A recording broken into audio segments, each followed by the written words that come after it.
or she, if has a capability, what the government is doing that since you have the money, sure you can do it, regardless of the fact that you love the person or not. The importance, the significance, the priority given to money is prioritized more, even more. What in this society should do, what is the government told to do, is not to actually value something that is sometimes needed. However, valuing something that should not really be actively supported. Because money always relates to problems, and because now with this simple factor of money that you have, you can do whatever you want. This is contradictory to government spending, which government should not do in order to keep the society function in the right direction, as Patrick has mentioned later tonight.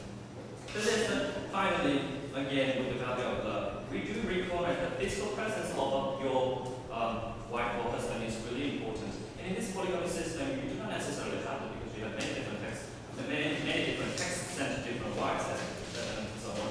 Less emotional commitment and less emotional family attachment to your family members, to your husband, to your wife, will destroy the family values. And this is a great harm in society. Less attachment to the person, to another person in the society will degrade people with their cohesiveness, with their socialization. And in these problems, we do greatly see our harm in this kind of matters. So religion may be strongly opposed. Speakers spoke for 7 minutes and 48 seconds.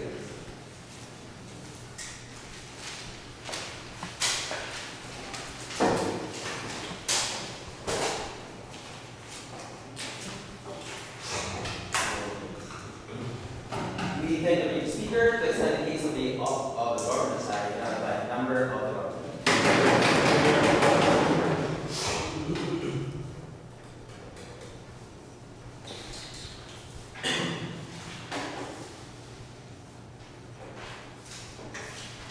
Mr. Speaker, Mormons, Islamists, whatever cultural basis they choosing polygamy, they try to maintain their culture they choose. If you don't like that culture, simply you can leave. That is the status quo at the first one. But we really the current status quo about toward the bad stigmatized from polygamy. This one-sided point of view make them more criticized and more understanding. Even if these people having a personal freedom of choices in these situations. Because these governments is not allowing this polygamy only in one-sided point of view. These critics, the stigmatized entire society, block them as their choices. False understanding about these people are going to be the miserable in life. Simply is asserting the whole Islamic culture who having a polygamy families, they are the miserable because they having the multiple wives. No, Mr. Speaker, this is not about they are happy or not. This is about whether the choices and the room for choices still be existing at the first moment. They should say whether that's the reason. If these cultural things showing a significant harm, yes, they should be banning. But the leader of option talking about sex with 12 years ago. Did not say even if the culture, if he's seeing a significant harm. Well, 12 years old girl, you think it's bad. But the thing is, polygamy, these opening option never showing exact any harm whatsoever, but specify about the polygamy has an intentional harm. What the opening operations bring on the harm is still existing on the current status quo with one man and one wife, which is they never differentiated between the one man and one wife policy and the polygamy at the same moment. We think there's no significant harm, and what the opening government is thinking is about whether it's time to open the choices as the people can choose. That's a false assumption, and the opening operation was coming up and say. So I want to urge you to the closing operation, say what is harm. Here.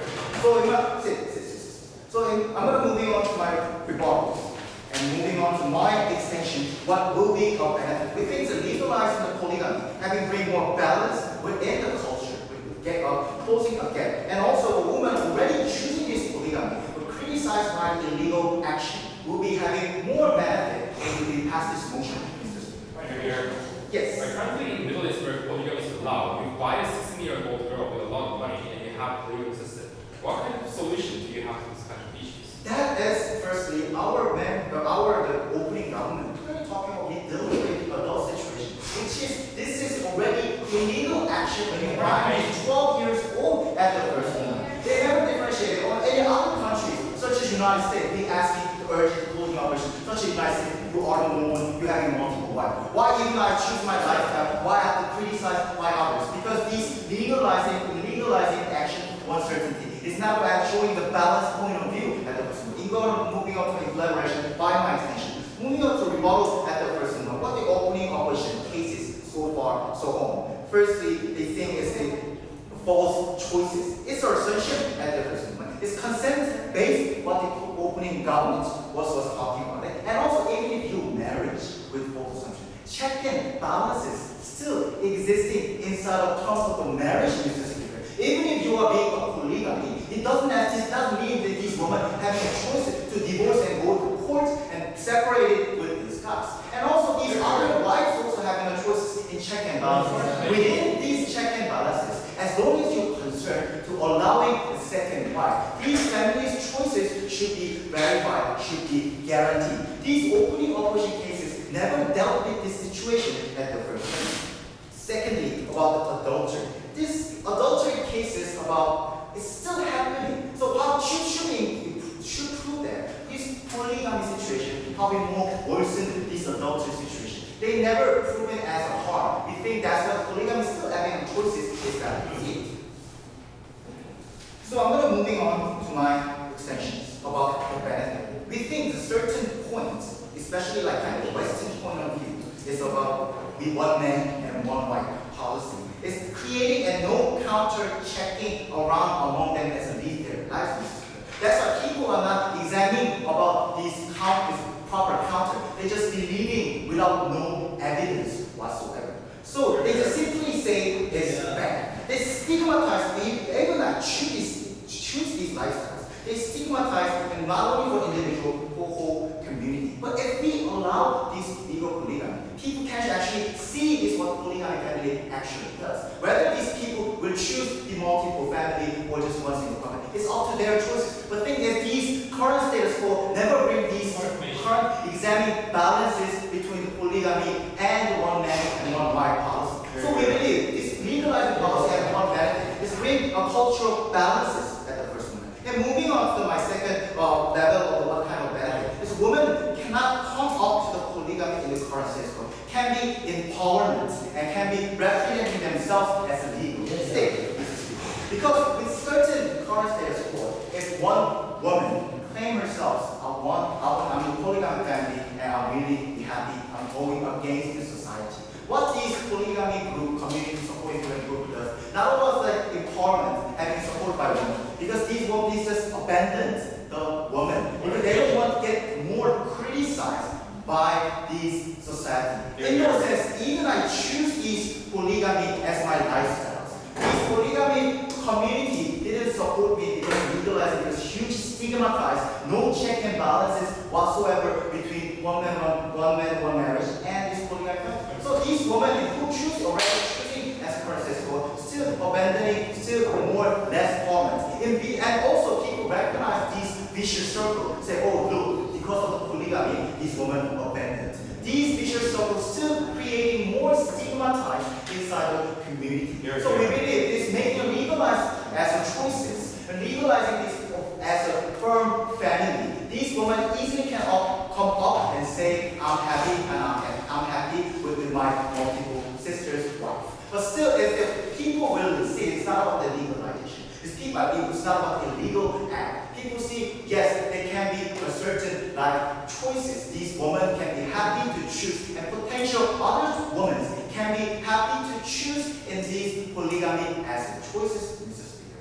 Mr. Speaker, what I'm talking today, if there is no harm, if not every woman, the same false analysis that if you legalize abortion, every woman is going to be abortion. No, Mr. Speaker. If legalize abortion meaning it's leaving on choices. We think there's no significant harm toward these polygamy cultures. We think some room for choices should be needed and legalizing is the best way. For those reasons, the motion should be sent. Thank you. The speaker spoke for 7 minutes and 14 seconds.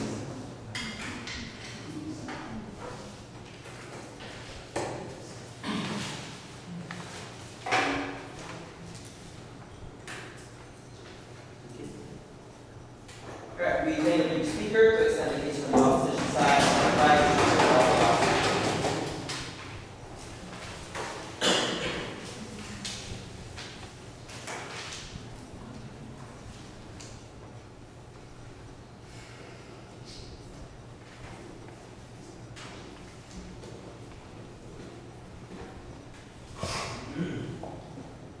Thank you, Mr. Speaker. Today's debate, both sides agree on two fundamental propositions. Firstly, that we should promote the true meaning of choices in our society regarding marriage, and secondly, to promote the benefit to society and for the women in our society. The problem of the entire government case is that they firstly neglect the choice, but only the superficial one that is not in the category of true meaning of choice. But secondly, they condemn that women are lower human beings than men by saying that it is only men who can get multiple wives, and they can go beyond the principle of one man and one woman marriage principle. So before I move on to my extensions, which is built around those 2 points, I want to move to my rebuttal first.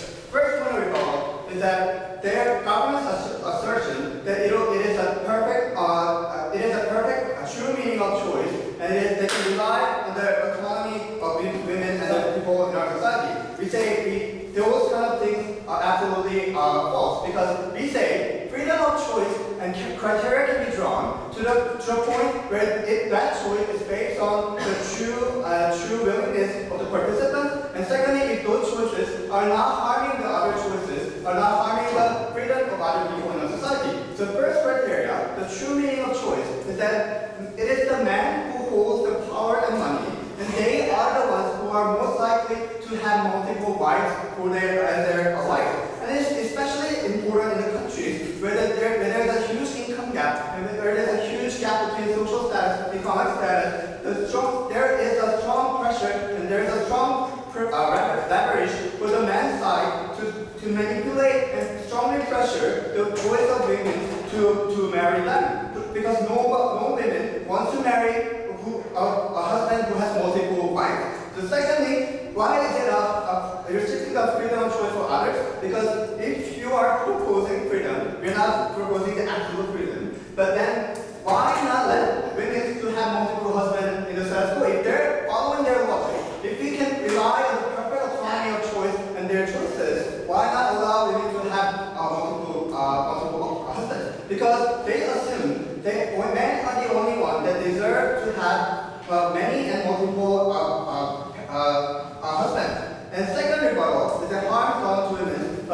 Since the time is short, I will integrate in my extensions. So extension first. The first extension is that how it is fundamentally against the equality of men and women, and how it goes against the principle in our society. So I have three levels of this. First level is that the core principle and spirit we can draw from the constitution and legislature of each country is that both genders are equal and we should promote the equality. We think that their policy is hugely problematic because A, they only allow men to have more wives, and secondly, as the open opposition clearly taught to you that it goes against the true meaning of marriage, the true nature of marriage, because the nature of marriage is fundamentally based on trust and faithfulness and emotional affections that comes equally to the spouse and their husband and their wife. We think it's fundamentally against the nature of marriage and the true meaning of marriage. And second level is that social contract, when people are making the social contract, individual made concessions as to let governments not only to set the certain schedule for certain decisions, but to encourage and promote the moral values and share moral values of each individual in that society. Everything, therefore, legislature and law is not a sum of letters, but it is the sum of society and members of them to insinuate, to share moral values in the legislature. And even though we say that's the reason why most of the countries we don't allow gay marriages, even though it is somehow in the principle of freedom of choice, but there is no social consensus or shared moral values that is reached to the point that we should allow those people to marry each other. That's why we believe that why fundamental and core moral values can be added is that most of the countries, firstly, they promote gender equality and it is the core shared values in the country. And secondly, the marriage between one-to-one, in most cases, are the shared moral consent of the society members. And it is fundamentally against the consensus that the society members have. Okay, the basic social consensus is in a situation where everyone knows what polygamy is exactly about. That is the exact reason why we have to legalize it so that everyone can actually know about what polygamy is. I don't get his point as well. He doesn't really listen to my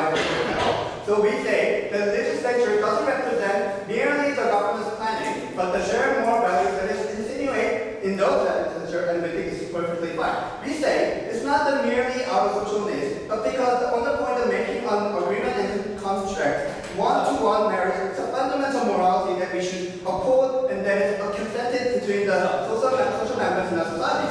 And level 3 is that because legislature represents what the society believes and further signify and confirms the law and spirit that encapsulated in the law, goes against the shared moral values that is formed and shared in the society. And why is it problematic? Because it starts a gap between the government and citizens, coherency in terms of values and perceptions. And it leads to further misrepresentation and misrepresentation of voices of people in society, and that's usually problematic. And moving on to the second stage, no thank you, is that how it will decrease the happiness and harm women and society as a whole. We say, as I said, freedom of choice is not an absolute. As I explained to you the criteria of it, and it is not a true meaning of choice. It harms other people's freedom and choices. It's harmful. And I would more likely to explain to you about the harm that it has. The powerful and privileged gets too many limits. And upper 10% gets 50%, and upper 2% gets 80%. That's how the rich works and how the money goes. And I think it will be the same case for this case. And the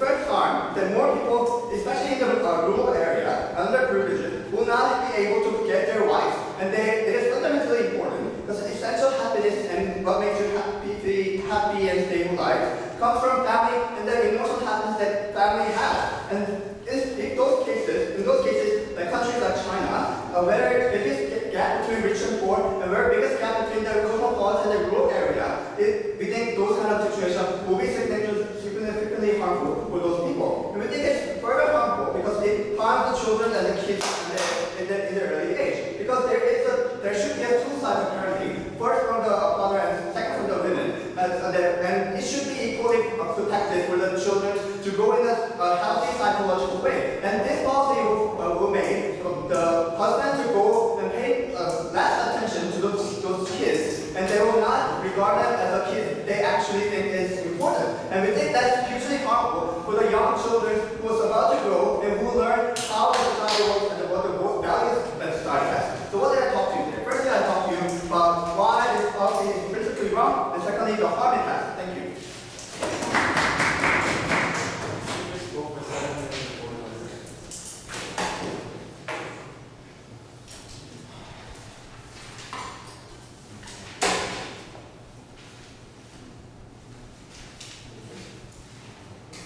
We thank the few speakers, those to be the floor outside.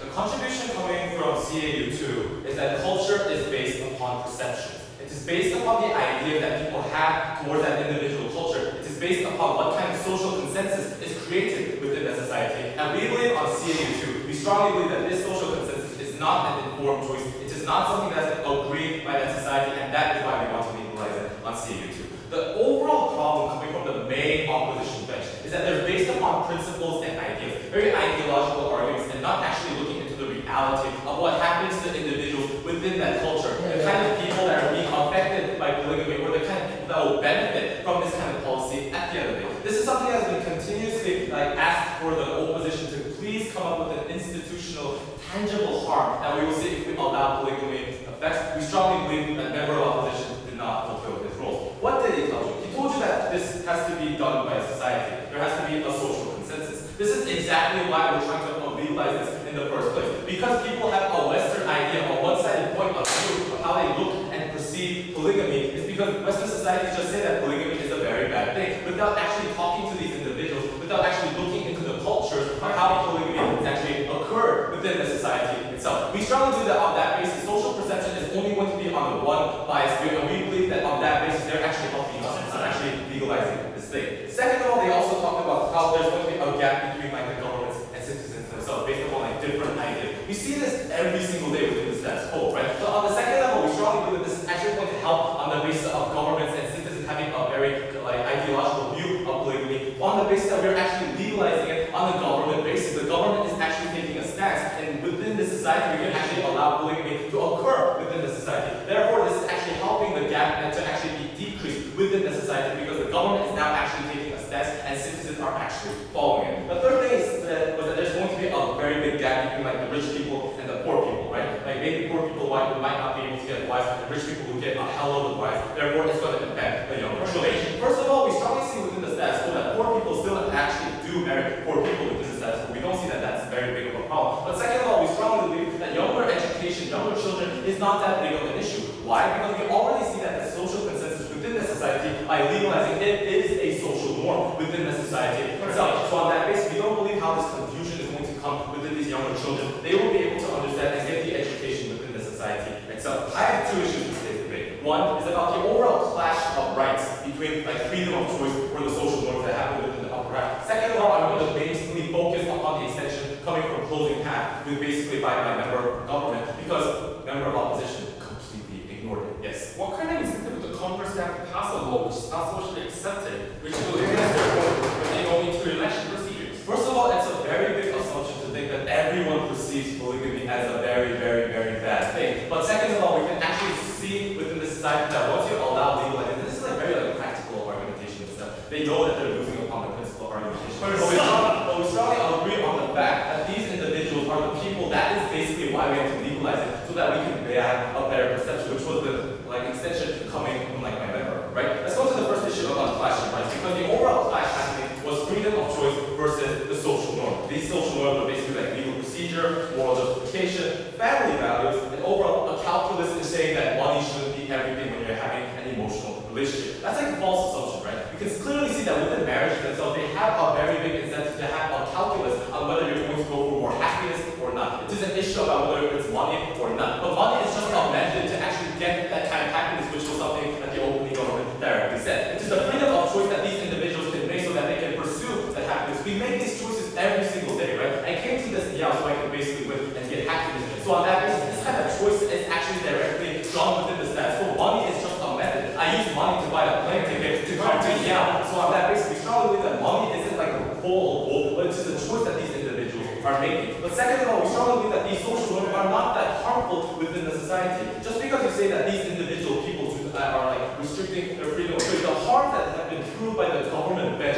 is very, very significant, right? Because these individuals who could have had a better life, these individuals who could have the ideas to actually marry a different person and actually get the happiness out of that, this is something that these people are being restricted within the status quo, because not everyone perceives polygamy as a very bad thing, right? So on that basis, we cannot see the kind of harms coming from side opposition, and we strongly believe that on that basis, they have failed to fulfill their own roles. We strongly believe that this kind of freedom of choice should be done because it does not harm a different person. Let's go to the second issue about overall of the extension coming from closing path, because they completely ignored it 100%. They never talked about what our extension was about. So thank you, Patrick Chess. Our extension was specifically talking about the communities, because we clearly told you that cultures are created by a community of people who have the same belief. What we're specifically talking about is the community that actually believe that polygamy could be a cultural issue, because it's a cultural thing, because it's been traditionally done for thousands of years, hundreds of years in this specific culture at the end of the day. But what we see within the status quo is that Western perception and Western biases towards these polygamy is very, very bad. They have a very one-point view saying that polygamy is just something that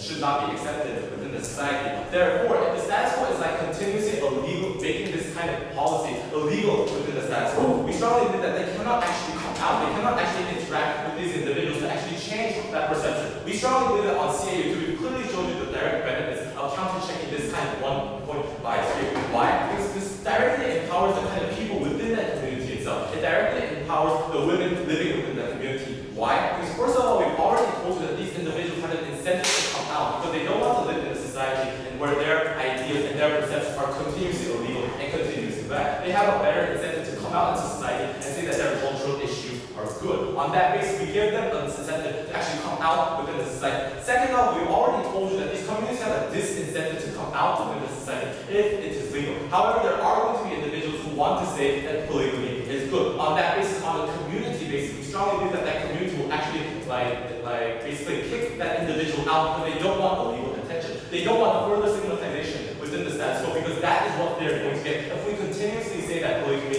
is an illegal choice. On that basis, we strongly believe that CAU2 has clearly told you the direct tangible benefits that we see if we actually legalize these individuals, and our opening government has done a very good job in saying that this is a very freedom of choice.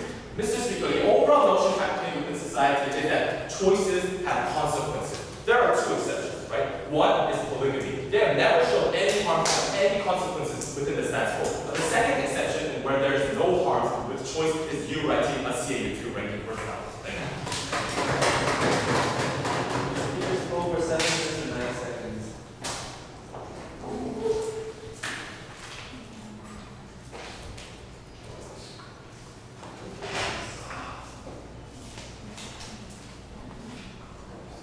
Right, we have speakers on the stage.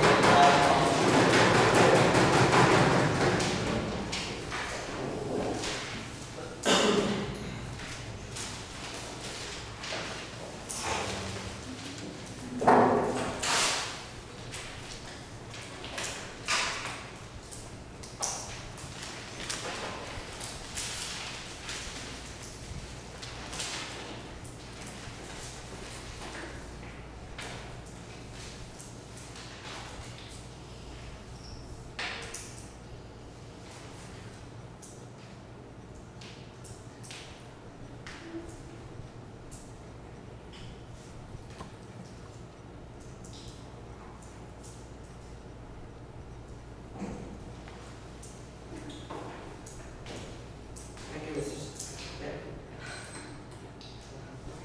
Sorry, it's not really over.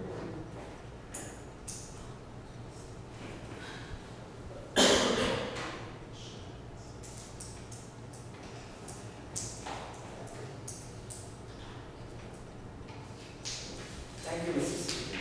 We heard from the closing government that principle is not important, that we should only take into consideration the reality.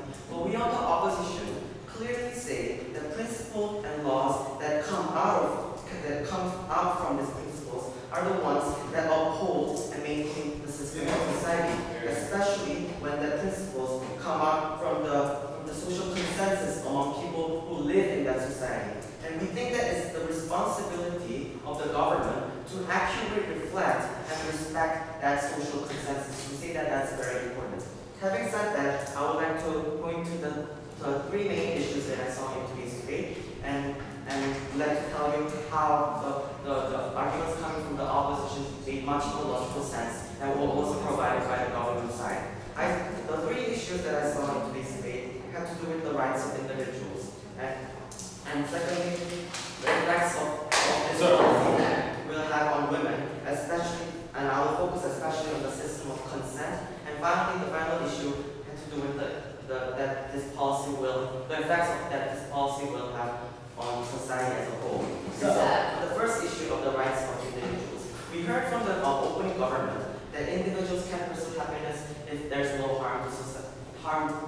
If there's no harm being inflicted upon society. But Mr. Speaker, we on the opposition has continuously provided to you tangible harms that this policy will bring to society. Firstly, we say that this polygamy dilutes family values, which we say are extremely important and should be maintained, should be upheld in society. We say that these values include values of love, responsibility, commitment, faithfulness. We say that this must be maintained for families to function effectively in society. And this is especially important to maintaining the social cohesion, because families are fundamental units or building blocks of society. So we must take every action to maintain that balance so that we can maintain our social cohesion. And we say that this